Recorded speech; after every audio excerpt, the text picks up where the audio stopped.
What is your name and your position/role within the Ottawa Paramedic Service? My name is Mary Stanistreet and I go by Beth and I am an Advanced Care Paramedic. How long have you been a paramedic? I've been a paramedic for 23 years, 22 of those years with Ottawa.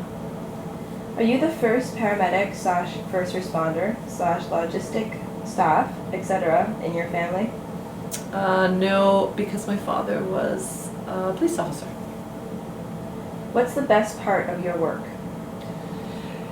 Driving around all of Ottawa and area with my best friend and paramedic partner and meeting new people and making new friends. We're currently facing unprecedented challenges in a constantly changing work environment during the COVID-19 pandemic. What do you do for self-care?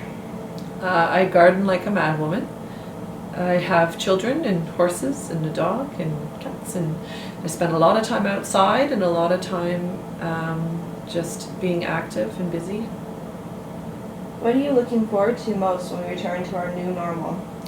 A pint in a pub with my girlfriends. Moving away from the topic of COVID-19, what's a fun fact about you that not many people know? I was a competitive kickboxer. I fought in South Africa and Uzbekistan in my late 20s, early 30s as part of a Canadian team with the World Federation of Kickboxing. If you had $10,000 to donate to any charity or non-profit organization, which would you choose and why? For me, it's animals and children, so I would have to say CHIO and the Humane Society. Who was your biggest role model growing up? Probably my father. And what's the best advice you received from that person? The best advice I received from him had to do with calls involving death, and that was to, before you put on your cop face in his case, and start participating in the dark humor, you just take a moment. For him, he'd say a little prayer, but just to reflect and appreciate what that loss means and what that tragedy means to others, the survivors, and I've actually taken that to heart, and I think I try to apply it for my own career.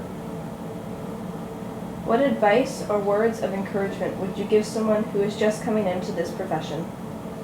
Know yourself. Know